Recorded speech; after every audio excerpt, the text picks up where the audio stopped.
ना आपके पास आ रहा हूं, लगता है नेटवर्क में कुछ प्रॉब्लम है। तो इन सुना, पहले राहुल गांधी का जवाब दीजिए। अब कांग्रेस शासित राज्यों में भी जातिगत जनगणना होगी, आप तैयार हैं इस मुकाबले के लिए? यानी पूरे देश में जो अपोजिशन रूल्ड स्टेट्स हैं वहां पर जातिगत जनगणना होने जा रही है, साफ इशारा है। अब आप क्या करेंगे बताइए। देखिए मानक जी, आज देश की जनता कांग्रेस के दोहरेपन से इतना क्रोधित हो उठी है कि आपको अप्रत्याशित परिणाम आने वाले हैं चुनाव में और कांग्रेस का सफाया होने वाला है। एक तरफ राहुल गांधी इस जिद पर अड़े हुए हैं कि ओबीसी सर्वे किया जाए। एक तो उनको जातिगत जनगणना वर्ड नहीं यूज करना चाहिए, सर्वे वर्ड है, क्योंकि जनगणना करने का अधिकार केवल केंद्र सरकार को है या फिर इलेक्शन कमीशन को। तो एक तो उनको अपनी वो शब्दावली का जो ये न्यूएंसेस है उनको समझ में नहीं आता है। दूसरा, जहां छत्तीसगढ़ में उनके मुख्यमंत्री कहते हैं सर्वे हुआ है लेकिन साझा नहीं करेंगे, दिखाएंगे नहीं, कुछ इसी प्रकार की बातें कर्नाटक में हुई। तो पहले कांग्रेस को अपने इस दोहरे मापदंड से बाहर निकलना चाहिए। यही दोहरा मापदंड एक और विषय पर उन्होंने 2 दिन पहले भी दिखाया। जो लोग हमास के दरिंदों को टेररिस्ट नहीं कह सकते, उनको कोई नैतिक अधिकार नहीं है देश के हित में बात करने का। तो खैर, कांग्रेस का जवाब जो है, राहुल गांधी को जवाब जनता देगी। आज इंदिरा गांधी के भी वीडियो जो है वो सर्कुलेट हो रहे हैं, जहां इंदिरा गांधी एक समय कहती थी, न जात पर न पात पर, वोट दो हाथ पर, और आज राहुल गांधी उनके बिल्कुल विपरीत विचारधारा पर कह रहे हैं। देखिए, भारतीय जनता पार्टी का जहां तक सवाल है, हमने कभी ये नहीं कहा है कि हम जातिगत जनगणना के खिलाफ हैं।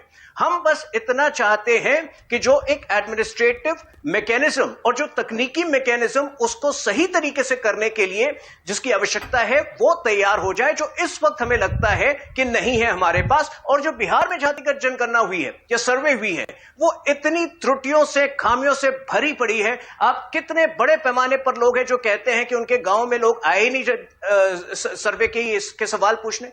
कितने बड़े पैमाने पर ऐसे लोग हैं जो बाहर छूट गए, ऐसा लगता है कि माइनॉरिटीज है ही नहीं वहां पे। तो मेरे ख्याल से जब भी जातिगत सर्वे हो इस देश में, जातिगत जनगणना हो, पूरी तरह से वो सक्षम तरीके से हो। भारतीय जनता पार्टी केवल इतना चाहती है, और जो काम हमने ओबीसी समाज के लिए किए वो अप्रत्याशित है। 27 केंद्र में मंत्री आज हमारे हैं। राहुल गांधी कहते हैं कि हमारे मुख्यमंत्री हैं, तो हमारे 27 मंत्री हैं, 85 एमपीज हैं, जितने एमपीज इनके पूरी पार्टी के पास आज नहीं है। जितने भी सामाजिक वेलफेयर के कार्य हैं उसमें ज्यादा से ज्यादा लाभार्थी जो हैं आज वो ओबीसी समाज से हैं। तो मेरे ख्याल से राहुल गांधी जो ये विभाजनकारी मानसिकता से आगे बढ़ रहे हैं, इसका जवाब जनता उन्हें देगी। और जनता का जवाब आपको 3 दिसंबर नहीं, तो इन सिन्हा, देखिए, आपने कहा जब भी जनगणना हो, यानी आपने अभी स्टैंड अपना क्लियर किया नहीं है। सुप्रीम कोर्ट में आपने इसका विरोध किया था। अब राहुल गांधी जब कह रहे हैं कि हम अपने राज्यों में कराएंगे, जैसा मैंने कहा, पूरा विपक्ष अपने अपने राज्यों में कराएगा, उनकी रणनीति लग रही है। अब आप क्या करेंगे, कैसे मुकाबला करेंगे? जातिगत जनगणना या कास्ट सेंसस कह लीजिए, जातियों की गिनती बड़ा मुद्दा बनने वाला है। तो इन आप क्या करेंगे? देखिए, इस देश में सबसे बड़ा दुश्मन ओबीसी समाज का कांग्रेस रहा है। नंबर 1, मंडल कमीशन के रिकमेंडेशंस को इन्होंने 8 साल के लिए विलंबित किया था, और काका केलकर कमीशन की रिपोर्ट को लगभग 6 दशकों तक इन्होंने विलंबित किया था। तो आज अगर इनको लग रहा है कि ओबीसी और आगे हो सकते थे, नहीं है, तो इसके लिए कांग्रेस सिर्फ और सिर्फ कांग्रेस जिम्मेदार है। जो आप हमारे स्टैंड की बात कर रहे हैं सुप्रीम कोर्ट पर, हमने ये कहा था कि राज्य सरकारों को इसका अधिकार नहीं है। हमने बस इतना कहा था, हमने इनकार नहीं किया था।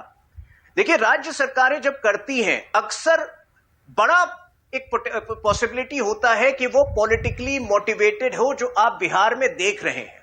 क्या वो रिसर्च की वो जो सर्वे हुआ है उसकी मेथोडोलॉजी भी वो साझा कर सकते हैं? ये तो सही है, आपने कहा था राज्य सरकार नहीं कर सकती, लेकिन आपने ये भी नहीं कहा था कि हम कराएंगे, केंद्र सरकार कराएगी।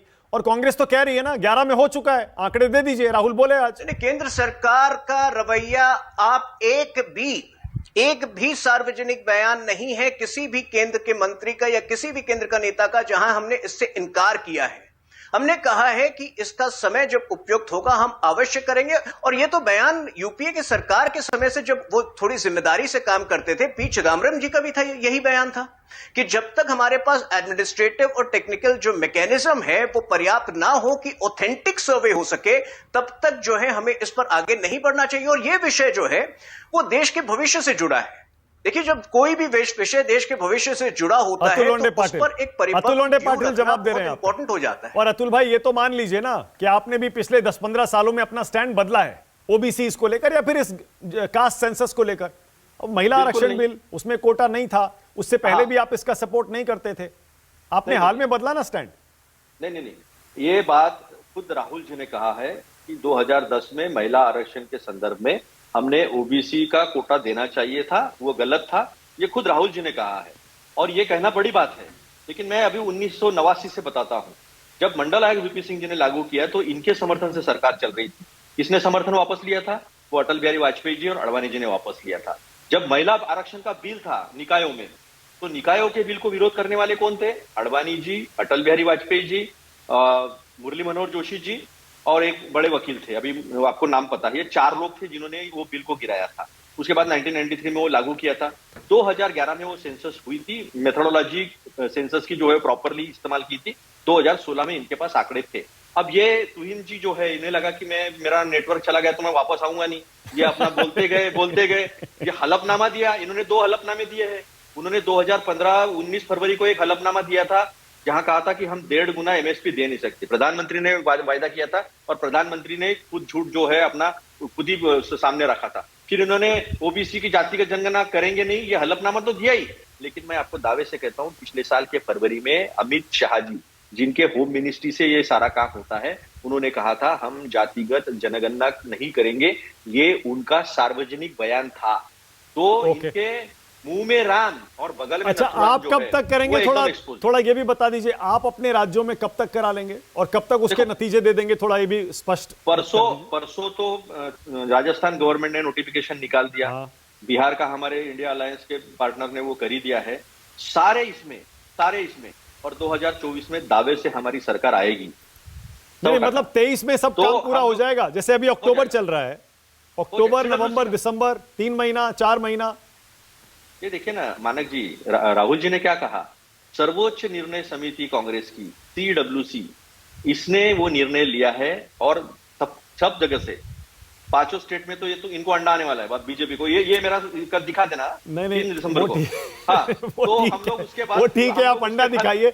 देखिए, लेकिन मैं ये कह रहा हूं, ये जो वादा किया राहुल गांधी ने, ये चुनाव के समय क्यों याद आया? अगर करवानी थी तो पहले क्यों नहीं करवा ली जातिगत जनगणना? ये मोदी की गारंटी थोड़ी है कि 35 रुपए का पेट्रोल देंगे, इनकम टैक्स नहीं होगा। भाई सुनिए ना, मेरे कहने का मतलब राजस्थान और छत्तीसगढ़ में चुनाव आ गया, अब आप नहीं करवा पाएंगे, तो ऐसे में वादा करने का फायदा ही क्या है? हिमाचल में करवा सकते हैं, कर्नाटक में करवा सकते हैं। फिर से आने वाला है 75 प्लस छत्तीसगढ़ और 118 जो है, 118 का आंकड़ा बता रहा हूं, उसके ऊपर ही राजस्थान होगा और वहां पर भी ये अच्छे से काम हो जाएगा। ये गारंटी राहुल जी की नहीं, CWC के साथ। ये CWC की मीटिंग है। क्या इंडिया अलायंस के सारे, क्या आपके सारे पार्टनर, इंडिया अलायंस के सारे पार्टनर जहां जहां सरकारें चला रहे हैं वो भी कराएंगे? बिल्कुल। उन्होंने इंडिया अलायंस ने उन्होंने कहा अपने वक्तव्य में कि मैक्सिमम हमारे इंडिया अलायंस के जो पार्टनर्स है वो इस बात के साथ एग्री है और सेंटर में हम करने वाले हैं ना। मानक जी, चिंता क्यों करते हो आप? ये मुराद पूरी हो जाएगी। तुहिन सिन्हा, अब बताइए, ये मुद्दा बनने वाला है बड़ा और आप कह रहे हैं कि अभी तक आपका स्टैंड भी क्लियर नहीं है, देखेंगे। तुहिन सिन्हा, देखिए, 2-3 बातें मानक जी, 2-3 बातें मैं यहां रखना चाहता हूं। नंबर 1 कि जिन 2 राज्यों में इनका सर्वे हो चुका था, इन्होंने साझा क्यों नहीं किया? क्योंकि इन्हें भी पता है कि वो सर्वे था ही नहीं। वो मनमानी से, बेईमानी से, किसी तरह आपने जो है अपने पॉलिटिकल लाभ से कोई लिस्ट बना दी थी, कोई सर्वे बना दी थी। अगर वो ऑथेंटिक होता तो आप उसको साझा करते। आपको डर था कि वो जो है सुप्रीम कोर्ट में चैलेंज होगा और रिजेक्ट हो जाएगा।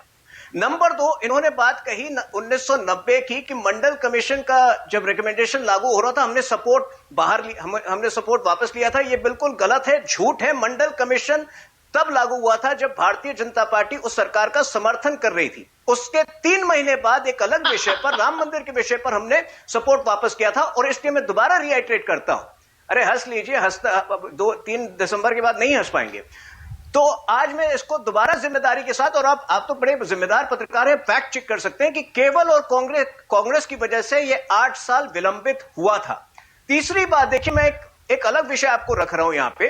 कितनी विचित्र बात है कि जो लोग सबसे ज्यादा डट कर जो है कास्ट सर्वे की डिमांड कर रहे हैं, सबसे अधिक सनातन धर्म पर प्रहार उन्हीं पार्टियों के द्वारा, उन्हीं गिरोहों के द्वारा होता है। क्या ये एक विचित्र बात नहीं है? ये लोग तोड़ना चाहते हैं, हिंदू धर्म को तोड़ना चाहते हैं, देश को तोड़ना चाहते हैं, और ये एजेंडा जो है इन चुनाव में हम बेनकाब करेंगे, भारतीय जनता पार्टी बेनकाब करेंगे और इनका सफाया तय। ओके, अतुल लोंढे पाटिल, कर्नाटक में तो आप जातिगत जनगणना करा चुके ना, कास्ट सेंसस, तो दोबारा करवाएंगे या वही आंकड़े रिलीज करेंगे जो पहले हुई थी? नहीं, जातिगत जनगणना हो चुकी है और अभी उसका सोशो इकोनॉमिक इम्पैक्ट जो है, एजुकेशनल इम्पैक्ट, उसका असेसमेंट चल रहा है। पूरे फिगर्स जो है उसका असेसमेंट होकर उसका भी आंकड़ा आ जाएगा। तो वही वाला आएगा ना, दोबारा तो नहीं कराएंगे ना कर्नाटक में? मानक जी आज सुनिए ना, जब विकास की बात नहीं, रोटी कपड़ा मकान स्वास्थ्य शिक्षा रोजगार की बात नहीं कर सकते तो ये धर्म पे आ जाते हैं। लोगों ने पहचान लिया है। सत्यपाल मलिक जी ने तो कहा है ये इतने गिर चुके हैं राजनीति में कि ये लोग राम मंदिर पर भी हमला कर सकते हैं चुनाव के लिए। ये सत्यपाल मलिक जी ने कहा, इनके गवर्नर ने कहा, हमने नहीं कहा है, उन्होंने कहा है। तो उन्होंने ही इनका जो है पोल खोल के रखी है। एक बात आज मैं यहाँ पे तुहिन Sinha ji official spokes person है, उनसे मैं शब्द लेना चाहूंगा। आपके पास 2011 के जातिगत जनगणना के आंकड़े हैं, आप उसको कब डिक्लेयर करने वाले हैं ये बताओ। तुहिन सिन्हा बोलिए, जिस पर जेटली जी ने कहा था कि उसमें 26 लाख जातियां निकली हैं। उसके बाद देवेंद्र फडणवीस ने कहा था कि 7 लाख गलतियां है, फिर कहा देखिए, हम जो भी करते हैं ना, देखिए हम जो भी करते हैं देश के भविष्य को, देश को बचाकर रखने के लिए करते हैं। अगर हमें लगता है कि भविष्य को साझा, सब भविष्य को जो है मजबूत बनाने के लिए और समय और मंथन की जरूरत है इस विषय पर, तो हम उसको इत्मीनान से, अरे हाँ या ना में जवाब नहीं होता है। आप ये छलावा जनता के साथ कर सकते हैं। ऐसे पेचीदा और गंभीर विषय पर यदि हमें लगता है कि और मंथन की आवश्यकता है तो हम और मंथन करेंगे। ओके, राजीव रंजन को लाइए। समाज का राजीव ग्रोथ उनका। ओके, राजीव, बीजेपी स्टैंड अभी क्लियर नहीं कर रही है, और जैसे तुहिन सिन्हा की बातों में क्लियर है, सारे प्रवक्ता ये कहते हैं कि वो उनका हिंदुत्व एजेंडा है, वो हिंदू धर्म चाहते हैं कि वो हिंदू, उनका वोट बैंक एक रहे, जबकि विपक्ष की स्ट्रैटेजी ये है कि उसको जातियों में तोड़कर अपनी तरफ किया जाए।